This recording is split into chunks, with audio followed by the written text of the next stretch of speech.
mga kaibigan, after only 1.5 years in English in office, the administration of President Ferdinand R. Marcos Jr. had already completed 51% of the target of 131,410 and 66 kilometers of the government's farm-to-market road network program within 6 years. Mga kaibigan, grabe, napakagaling naman ang Pangulo natin. Biruin mo, yung target sa loob ng 6 na taon, mga kaibigan, yung target ng kilometers ng farm-to-market road, yung haba, no? Yung haba ng farm-to-market road na natapos at this moment, mga kaibigan, sa isang taon, sa isa't kalahating taon ng ating Pangulo. Mga kaibigan, 51% na ang nangyayari. Isa at kalahating taon pa lang si PBBM. Take note. At eto mga kaibigan, under his administration lahat to. Wala dito yung kay Duterte. Grabe, ang galing ng Pangulo natin. Saan ka pa makakita ng ganitong klaseng Pangulo? Sa lahat ng aspeto ng buhay, sa lahat ng aspeto, mga kaibigan, ng kanyang mga proyekto, ay excellent. No, talaga naman. Grabe mga kaibigan. Ngayon ka lang makakita ng ganito. Diba? Noon, sa panahon ni Duterte, mga kaibigan, nagkaroon ng mga nakumpleto after mga 2 years pa, 3 years. Si PBBM, mga kaibigan, yung tinatarget niya na numbers, mga kaibigan, para sa farm-to-market roads, 51% na ang nangyayari. Samantalang 1 at kalahating taon pa lang siya. Oh my goodness! Napaka-amazing! Awesome! No? Excellent President. Paano pa kaya kapag tumagal ito sa katungkulan? Halaka! Baka matapos na niya ang kayang 197 na flagship projects at yung iba pa. Baka tapusin lang niya ng 3 taon sa sobrang galing ng ating Pangulo. PBBM, ay grabe talaga mga kaibigan. Kaya naman galit na galit ang mga DD shits. Kasi nga, mga kaibigan, walang binatbat ang kanilang idolo na palagi nilang sinasabihan ng I miss you, tatay. I miss you, tatay Digong. I miss you, tatay. Iba ka talaga. I miss you, tatay. The best ka talaga. Mga kaibigan, no? So, puro lang sila ganun. Pero kapag tinanong mo, saan banda magaling yung kanilang tatay? Anong ginawa ng tatay nila para magkaroon ng reforma sa ekonomiya? May ginawa ba? Pagdating sa investment, ano ang na-achieve ng tatay nila pagdating sa mga foreign investment? Wala. Kahit nga yung sa China, mga kaibigan, di ba? Yung 3 big project na pangako ng China na pupunduhan, hindi nga natupad. Wala kasi ang ginawa niya sa termino niya, inaway niya ng inaway ang Amerika. Inaway niya yung ibang mga leaders sa ibang bansa at nakipag best friend lang siya sa China. Diba? So, wala siya masyadong anong wala masyado? Sabihin mo, talagang bagsak ang performance. Bagsak ang performance niya. Biro mo, war on drugs. Yung war on drugs nga lang, ang talagang naging masigasig siya, bagsak pa din. Diba? Bakit bagsak? Kasi guys, hindi naman niya nakuha, hindi naman niya napigilan yung pinaka-roots. Yung pinaka-ugat, hindi niya napigilan. Kasi, yung mga yun ay yung mga Chinese drug lords na nag-ooperate dito sa Pilipinas, na alam naman natin, mga body niya, mga best friend niya, Michael Yang, Peter Lim, yung mga ganun, di ba? So, sino lang naman ang kanyang pinatsugi? Walang iba, kundi ang mga mahihirap, mga small time na pusher at small time na user. Yun lang naman ang kanyang pinatsugi at pinahuli. Pero yung mga big time na mga drug lords na mamayagpag at yung iba nakawala na nasa China dahil pinatakas. Diba, mga guys? So dito, galit na galit ang mga DD sheets. Hindi nila kayang tanggapin na ang Pangulo natin ay the best, no? The best. Kita nyo, ha? Ulitin ko, mga kaibigan, doon sa hindi nakapag-start na sa panunood, ha? After only 1.5 years in office, the administration of President Ferdinand R. Marcos Jr. has already completed 51% of the target, 131,410.66 kilometers of the government's farm-to-market road network program within 6 years. Yung proyekto na pang-anim na taon, dapat, mga kaibigan, pang-anim na taon niya dapat natatapusin. Abay, wala pang 2 taon. 1.5 pa lang na taon. 51% na ang natapos. Aba, masyado naman ginagalingan ng ating Pangulo. Baka naman pagdating ng 3 taon, wala na siyang proyekto na gagawin dahil tapos na lahat. Baka mag-isip na naman siya ng panibagong proyekto para idagdag niya kasi tapos na lahat di ba? Ganon kagaling ang presidente natin, mga kaibigan. Kaya talaga, mga kaibigan, ang mga DD sheets ay galit na galit at gustong manakit kasi hindi nila kayang tanggapin ito. Instead na sila ay matuwa kasi biruin mo, ang galing ng Pangulo natin. Diba? After how many decades, ngayon lang tayo uli nagkaroon ng ganitong Pangulo, mga kaibigan. Isang Marcos na talaga namang napakagaling. Ang kaibigan, sabi nung iba, Admin Rich, bakit kapag nagla-live ka, exaggerated? Mga kaibigan, exaggerated man. Dahil ito yung energy ko. Kapag nababanggit ang mga achievements ng ating Pangulo at ang mga nagagawa ng ating Pangulo, ako talaga ay na-excite para sa Pilipinas, para sa atin, sa mga kababayan. Dahil alam ko, mga kaibigan, na ito ay mapapakinabangan hindi lang natin, kundi ng mga next generation. Kaya talagang ako ay excited. Kaya sorry kung minsan ako ay parang exaggerated, pero excited talaga ako, mga kaibigan. Grabe, excited ako. Ang galing ng Pangulo natin. Palakpakan nga natin. Yan, excited ako. So, ano pa, mga kaibigan, no? Salamat po kay Janet Dagdag. Salamat po sa panonood. Salamat din po kay Bang. Salamat po, James Anthony Neal. Salamat po sa panonood, no? Go sa katotohanan, admin. Dito lang me at saka matatag ka. Ignore your basher. Tama ka dyan, no? Ini-ignore ko lang ang basher ko. Sa sobrang galing ng Pangulo, BBM ay hindi matanggap ng mga DD shit. DD shit ang tawag ko dyan Kaya siguro paninira na lang ang ginagawa nila. Talagang mga balasubas like their poon.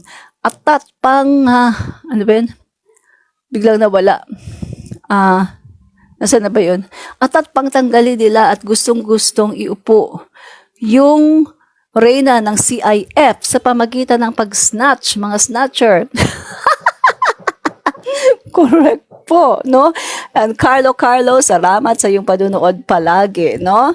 Yan. So, mga kaibigan, no, talaga namang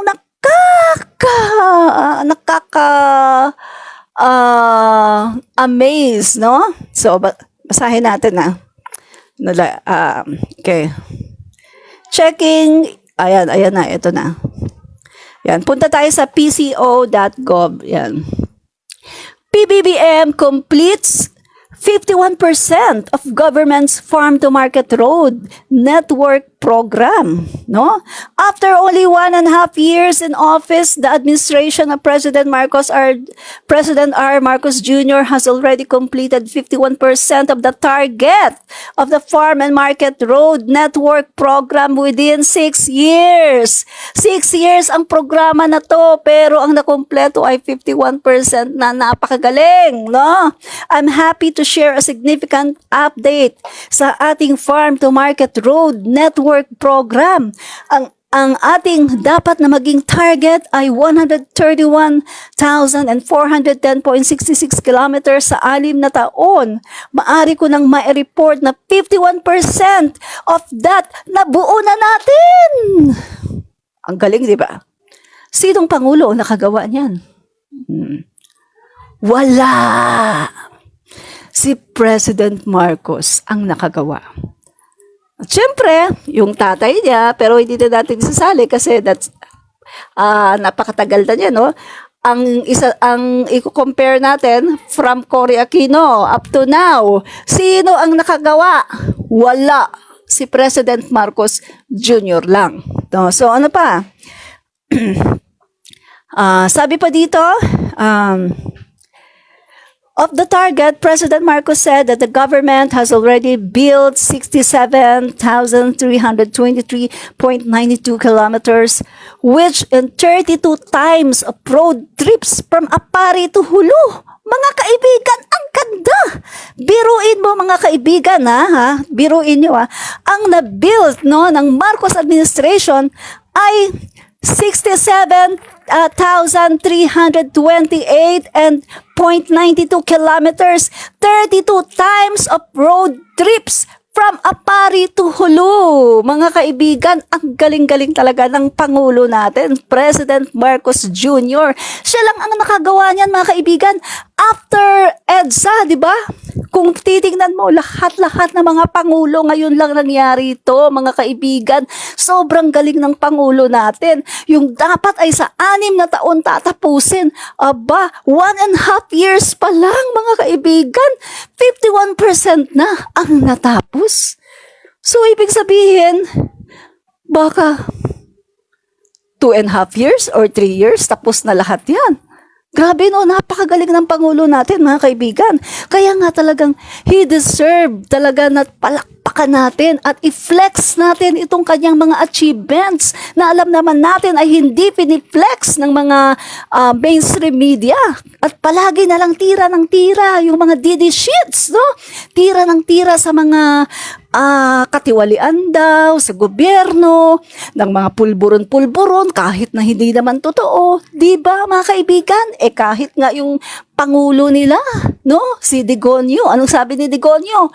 Wala siyang nakikitang katiwalian kay President Marcos. O, di ba? Ano pa, mga kaibigan? Sabi pa dito, it is a testament to the magnitude of accomplishments of the government. It is not an initiative only to do with agriculture, it is connection between all the different communities. But of course, its main purpose is to connect the markets and the producers sa ating mga agricultural sectors, lalo na. Alam niyo ba, mga kaibigan, no? Bakit natutuwa ako dito? Bakit maganda ito? Kasi, mga kaibigan, alam naman natin kapag meron ng mga farm-to-market roads na connect na yung mga daanan na yan papunta sa mga markets, mga kaibigan, mabilis na, mas mapapadali ang pag-transport ng mga goods, ng mga gulay at iba-iba pang mga kalakal. At mga kaibigan, ibig sabihin yan, mas bababa na ang mga presyo ng mga commodities, ng mga basic needs natin. Kasi dati, mga kaibigan, wala pang mga farm-to-market roads. Ang ginagawa dyan, Oh, iikot ka pa dyan sa may bulubundukin, pagkatapos iikot ka doon sa kabila. Ngayon mga kaibigan, diretso na lang. Kinokone-connecta yung mga farm to market roads na yan, kinokone-connecta yung iba-ibang mga probinsya at talaga namang less na ang travel. Diba? Less ang travel, less ang gastos sa gasolina o sa oil o ano pa man gagamitin nyo dyan, mga kaibigan, ay talaga naman, ang ibig sabihin nito, mapapababa na ang mga presyo ng bilihin. Dahil alam naman natin, mga kaibigan, pag tinanong mo yung mga naggugulay, yung mga nagtitinda ng gulay dyan, o bakit ang mahal ng ano? Ay kasi ma'am, kinuha pa namin sa ano yan eh. Pagdating nga lang sa pagta-transport nga lang ma'am mahal na yung nababayad namin. O, di ba? Yung iba naman, ay ma'am, kinuha pa namin yan sa sa Mindanao. O kaya sa Leyte o sa Mindoro, kung saan man. Ay ma'am, sa pagta-transport pa lang. Tapos, palipat-lipat pa ng mga sasakyan. Tapos, pagdating doon sa roads, iba-iba rin yung kapag meron ng farm to market roads, mga kaibigan, maganda na talaga, di ba? Ano sabi dito, mga kaibigan? 32 times, para kang pumunta sa Apari at saka sa Hulo ng 32 times, mga kaibigan. Nasaan na ba banda yun? Ito, 32 times of road trips from Apari to Hulo. Ganon kahaba ang farm to market roads na natapos ng ating Pangulong Bongbong Marcos Jr. Di ba ang galing? Di ba deserve niya na i-flex natin to? Di ba talagang deserve ng Pangulo natin na palakpakan natin siya? Wag lang ng ating mga kamay, isali na rin natin ang ating mga paa sa pagpalakpak. Pwede ba yun mga guys? Isali ang paa. Kung kaya nyo ba, hindi gawin nyo. Sabi ni NJ Flores, easy ka lang gurang. Mapuputulan ka na ng ugat, exaggerated ka naman magsalita. Ay anong pakialam mo NJ Flores? Talagang ganito ako kapag na-excite ako doon sa mga ginagawa ng Pangulo natin na magaganda at talagang very beneficial sa mamamayang Pilipino. Ikaw kasi, hindi ka kasi Pilipino siguro, kaya hindi ka excited. Pero sa isang taong makabayan katulad ko, excited ako dahil hindi lang ako ang makikinabang dito, kundi ang mga susunod pang henerasyon. Di ba? So, ano pa mga kaibigan? Okay. So yan nga mga kaibigan, tuwang-tuwa si PBBM dahil mga kaibigan, yung kanilang target ay kanilang nalampasan. Nalampasan nila ang kanilang target, mga kaibigan, no? EGC Closen. Hindi malulunok ng mga iba po diyan ang nagagawa ng Pangulo ngayon dahil ayaw nilang makita na maganda na ang nangyayari ng isa't kalahati lamang ng kanyang pag-upo. Yan ang ayaw lunukin ng mga ngaw-ngaw. Kasi po madalas down ang kanilang dignidad, kaya kahit ano po hindi talaga sila aamin na maganda ang nagawa ng Pangulo. Sisiraan po nila ang Pangulo. Ingat po. Correct ka dyan. Talagang kahit na anong gawin ng Pangulo na maganda, sisiraan nila ng sisiraan. Kasi para sa kanila, mga kaibigan, yung kanilang puon lang ang magaling. Di ba? So, bukod dyan mga kaibigan, PBBM's Kalinisan Program collects over 2.6 million kilograms of trash nationwide. Mga kaibigan, ang dami. Mga kaibigan, ang dami pala, nakuhang trash, Yung 2.6 million kilograms of trash from the launching of the government's Kalinga at inisyatiba para sa malinis na bayan, So, mga kaibigan, nag-participate dito ang 9,000 barangay nationwide, no? So, maganda ito mga kaibigan, suportahan natin to sa barangay natin. Alam nyo ba, meron itong incentive. Kapag yung barangay ninyo ay malinis at yan ay napili mga kaibigan, ang inyong barangay ay makakakuha ng premyo. May incentive kayo. At kung tamad naman ang inyong barangay, laging marumi, mga kaibigan, makakakuha din kayo ng award. Pero, Kalabasa Award. At pagkatapos, yung inyong barangay chairman, ipapatawag yan, ipase-seminar para malaman niya kung ano ang dapat niyang gawin, no? Yan. So, at isa pa mga kaibigan binabalik talaga ng ating Pangulo ang tree planting at ang pagtatanim ng mga gulay-gulay, no? Kasi ang Pangulo natin, ayaw din niya na yung mga tao, no, imbes na kumain ng noodles, mga kaibigan. O, maganda naman kapag gulay, di ba? O, pumitas ka lang dyan ng okra, pumitas ka dyan ng kangkong, o kung ano man, pagkatapos, lutuin mo. Lagyan mo ng kaunting sardinas, o, okay na yun, mga kaibigan. Masarap na yun, di ba? O kahit nga walang sardinas, gawin mong adobong kangkong, masarap na yan, di ba? Ako naman, mga kaibigan, yung okra, ilalaga ko lang yung okra, tapos sasawsaw ko lang sa toyo. Okay na ako dun, mga kaibigan, di ba? Tapos minsan naman yung kamote tops, yung talbos ng kamote, ilaga mo lang yan. Tapos lagyan mo ng konting bagoong. Ang sarap na niyan mga kaibigan, di ba?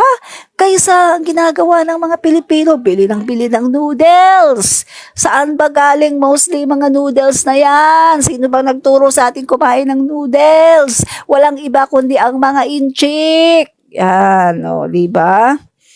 So mga kaibigan, ano pang dapat nating i-flex, no? So, eto mga kaibigan, maganda rin itong PBBM Ease of Paying Taxes Act to Boost Economy Project, Safeguard Taxpayers' Rights. Yan, maganda rin to mga kaibigan, no? Kita nyo, talagang ang Pangulo natin ay inaayos niya ang mga aspeto ng gobyerno natin na merong mga problema, no? Inaayos niya. Ang galing ng Pangulo natin, no? Talagang very organized at talagang gusto niya yung tama, no? Gawin yung tama.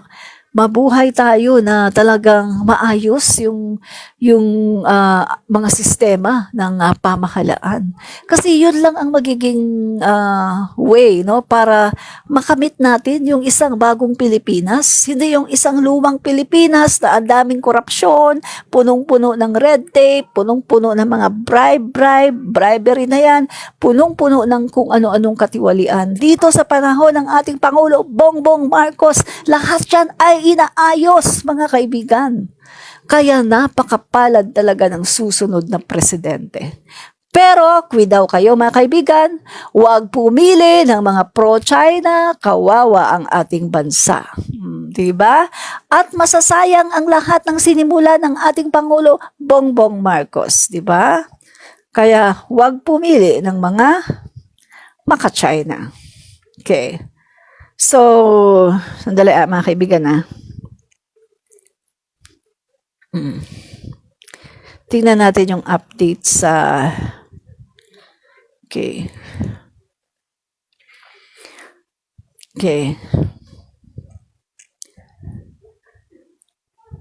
Oh yeah. Okay.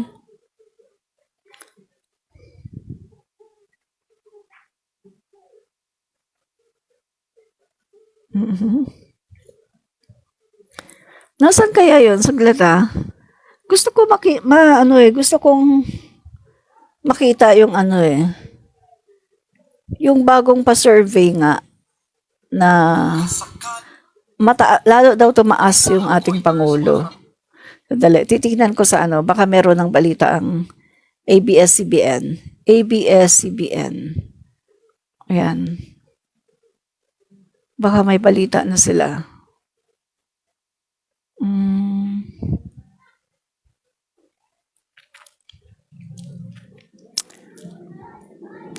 Mga kaibigan, ito pala yung sinasabi nung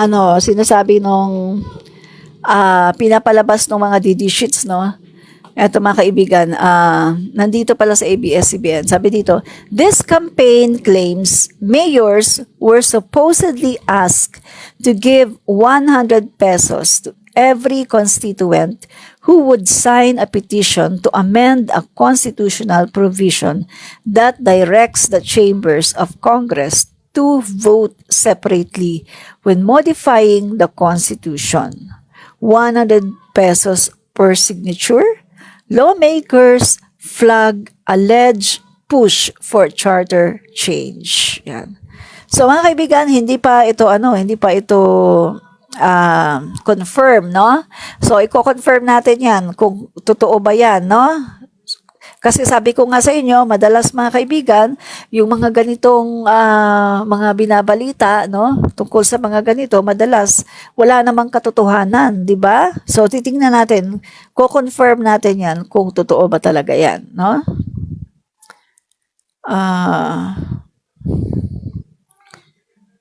Hindi ko makita .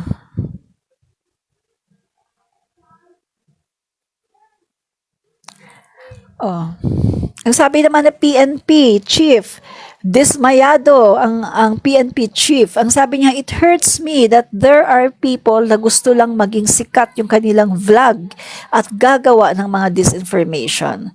Patungkol ito mga kaibigan doon sa sinabi, no, ng mga DD sheets, no, yung ex-general daw, no, sinabi niya na kinakausap na daw ng PNP chief at ng AFP chief, no, si PBBM para himukin na mag-resign at ibigay ang pwesto kay Sara Duterte, no? So yan mga kaibigan, fake news po 'yon dahil hindi po totoo na ginawa 'yon ng PNP chief at ng AFP chief, no? So yan ay fake news para lang sa kanilang mga views, no? Grabe yung mga tao nang yan. Dahil lang sa views, no?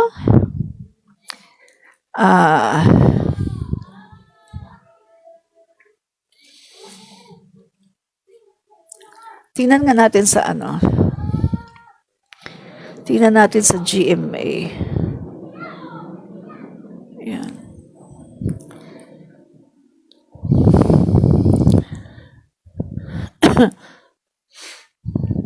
Yan. Ano ba to? OMG, mga kaibigan. Wow! Ano bang balita to? A total of 1,455,393 live births were recorded in the Philippines in 2022, or an average of 3 babies born in the country per minute.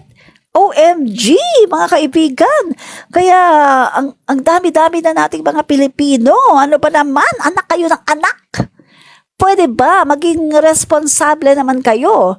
Kung anak kayo ng anak, pero kaya nyo namang mag-provide, okay lang. Pero kung hindi nyo naman kayang mag-provide, huwag na kayong anak ng anak. Huwag nyo nang dagdagan ang burden ng gobyerno. Please, maawa naman kayo. Tingnan mo ako, iisa lang ang anak ko. Kasi ang feeling ko, iisang anak lang ang kaya kong pag-aralin, ang kaya kong pakainin, ang kaya kong mabigyan ng kung anong pangangailangan niya. Responsible parenting. Iisa lang yung anak ko. No? Pero yung iba, nag-aanak 1 dosena, pero hindi man lang napaaral. Mga kaibigan, huwag kayong magalit sa akin, kung yung mga natatamaan dyan. Pero please, be a responsible parent naman. Huwag anak ng anak. Ito, balita lang ng GMA, 1,455,393 live births were recorded in the Philippines in 2022. Pandemic! Pandemic yan, di ba, mga kaibigan? Ay, hindi. Ano na yan? Wala nang pandemic yan. Na yan, di ba? Nag-o-open na yung ekonomiya natin. Pero kita niyo, mga kaibigan, sabi ko nga sa inyo Malaysia. Pumunta akong Malaysia. 53 million lang sila. Kaunti lang sila. Kaya kayang-kaya silang suportahan ng kanilang gobyerno. No? Ay, nako. So, please mga kaibigan, be a responsible parent. No? Yan. So, ito mga kaibigan, kailan ba yung Black Nazarene, no?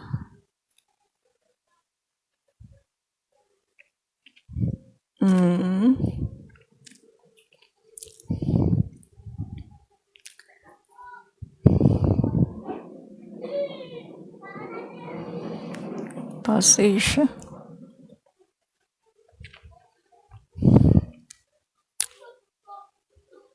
Yan.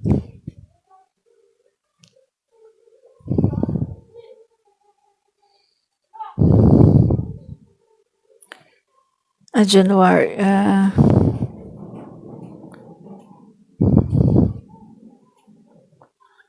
Ay, na pala to.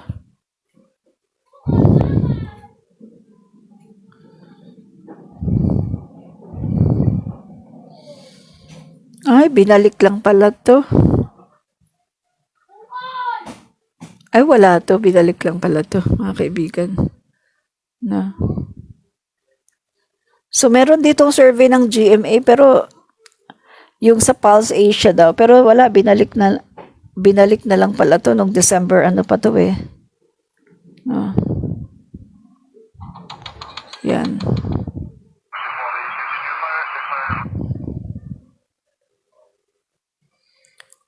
Yan. So, ayan mga kaibigan, AFP, the Armed Forces of the Philippines dismiss rumors of a destabilization plot against the Marcos administration within its organization. Yan.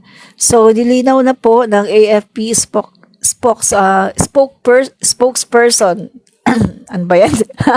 Spokesperson, no?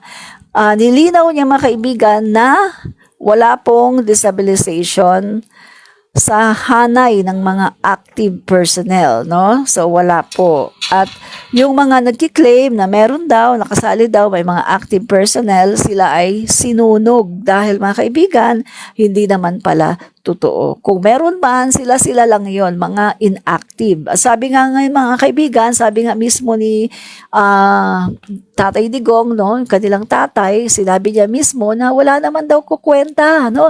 Walang kwenta raw ang suporta ng mga ex-general, ng mga ex-militar na yan. Wala naman daw kwenta.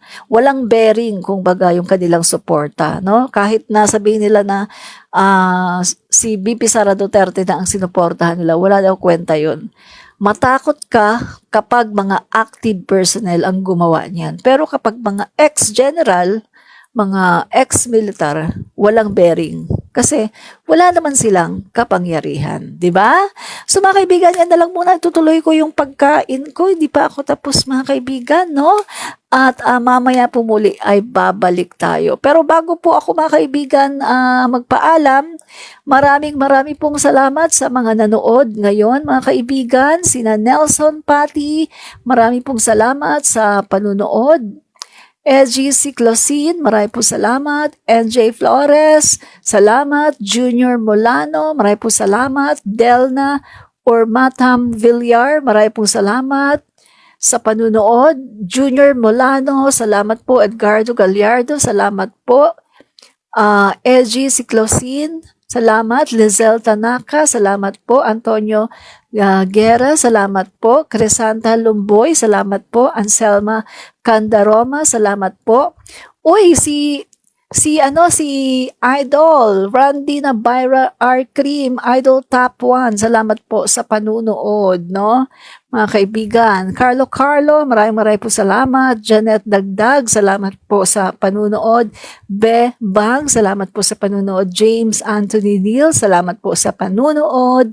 And Delna Ormatan Villar. Maraming po salamat. Admin Rich po ito nagsasabing, suportahan natin ang ating Pangulo Bongbong Marcos. At wala pong iwanan, ang mangiiwan ay pangit, no?